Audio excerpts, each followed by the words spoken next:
Anyway, sa October 18 naman ay showing na ang movie ni Alden Richards at Julia Montes na 5 Breakups and a Romance. Panoorin natin ang mga eksena sa kanilang media con kung saan naging emotional ang dalawang star. Roll BTR. Hindi, baka iniisip kasi ng mga tao, or some of us, that heartbreaks are only meant for romantic relationships. It's not the case. It's not like that. I mean, heartbreaks can come from different issues in life. Nawala ka ng trabaho, namatay yung aso mo, meron kang hindi na-achieve na goal. Those are heartbreaks also. So, let's not just look at things in a keyhole. Huwag natin tingnan yung mga bagay sa buhay sa isang maliit na perspective. Kasi marami talaga siyang ibig sabihin kapag we look at it from the outside. So, craziest thing with heartbreaks. Ako kasi, sanay lang talaga ako mag-isa. And I never knew na being with these people, being able to share your emotions with others. Hindi mo siya may explain na pakiramdam once you get to that point na broken ka. There's no such thing as broken ka and then kaya mo siyang gamutin by yourself. Yes, may mga taong ganon. Yes, kaya nila mag-recuperate kahit broken sila. But, like the saying, diba, no man is an island. You always need someone.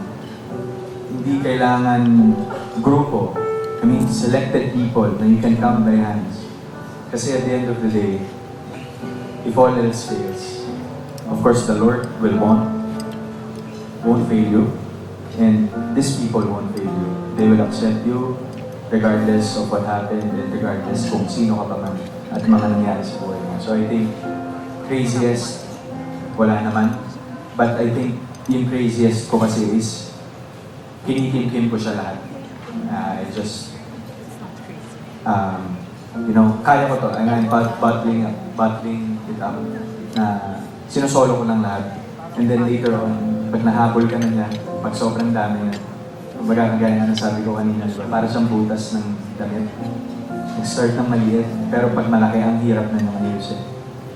So, being able to talk to someone, being able to verbalize your feelings, regardless of good or kung mabuti man yan, kung okay man yan, kung masama man yan, iba pa rin yung feeling na you verbalize things. It's a different experience.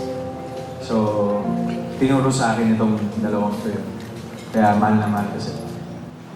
Siyempre yung first reaction po doon, flattered. And I can say I was very blessed to be part of this film. And to be fair with Alden, bukod sa lagi nating naririnig ko ano yung mga good side ni Alden, he really proved to me na he's really generous, talented, and I'll take this opportunity. I'm not emotional ako, ba't ganon? Sorry, yakit po ako, kilala niyo naman po. Hindi, super proud ako kasi big part siya neto eh. And this film is really special to me and this group really made an impact sa akin. So, I think kita naman dito. Ayun po, basta wala ako, no words can express how happy and blessed to be part of this film and really want for the book talaga to. And naniniwala ako in God's perfect time, ibibigay sa'yo yung project na mahahappy ka sa soul mo na alam mo, thank you Lord, ito yun. So, thank you. Thank you. Thank you. Julia, kaya ako ba na-emotional kasi parang medyo matagal ka rin nawala sa movies and ngayon, nagbabalik ka? Yes po, saka siguro po kasi meron po talaga ako yung mahiyain side and self-doubt, sobrang taas po yun sa akin. Pero in this film, these two wonderful people made me realize na I can do it. And sila yung nagtiwala. So, parang sabi ko nga po, if they wanna jump, I will jump. Definitely with them. So, ayun po. Kasi of course, when we started this film, Direk Regain, myself, and Jules, had our own doubts. Because of course we all come from different walks of life and we have done different kinds of projects in the past. But I think this film is a blessing to all of us because merong nabuo. And that's just the first question, everybody. It's okay. You can take your time. Yun po, parang kami pong tatlo when we started, parang we were not in a good place in our lives. But this film, direct, you have done something, this story had done something in our lives na changed us and made us stronger. So, dun sa tanong ko paano ko winelcome si Jules, I think first day pa lang ng script reading, nakilala na namin yung isa. Well, Direk Irene, I worked with her for the longest time.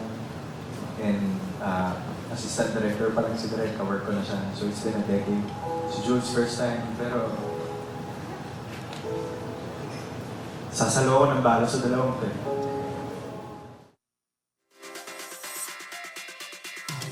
Ayun, friendship, di ba? First question pa lang ng press ko, nag-iyakan na silang dalawa Bakit ni Julia. emotional siya? Feel na feel ko Kahit si siya. Julia, unang-unang umiyak si Julia, kung napanood mo, friendship. Actually, Bakit marami, emotional sila? marami silang hugot na dalawa. So, Oo. nung nakasama pa nila si Direk Irene Villamor, mas lalo nilang, kumbaga nalabas nila yung mga hurts Pinanakit nila.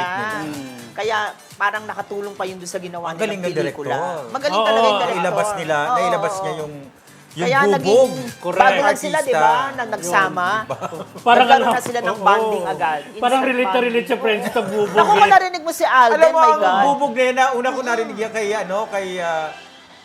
yung naging, namin sa script writing, Ricky Lee. Ricky Lee. Alam, may Yung mga bubog ka bubog na yun, talaga. yung salitang bubog, gamit na gamit yan Yun ang during that time. makakatulong kasi sa'yo, lalo na kung artista kumbaga, ka. pag gagawa ka ng script, kailangan lagyan mo muna ng bubog, tapos tatakpan yung mga butas. Pero mga di bubog ba, at- ang dami, yung mga maraming, hugot mo sa buhay, yes. gano'n. maraming revelation si Alden tsaka kay Oo. ano. Para makita mo yung So magaling one yung guy director. na crying like that in front of you, di ba? Parang binuhos na rin niya at binuksan niya yung Kasi ano hanggang niya, dun sa Nararamdaman hanggang dun sa press niya. ko, nadala nila yung Oo. bubog, di ba? Oo.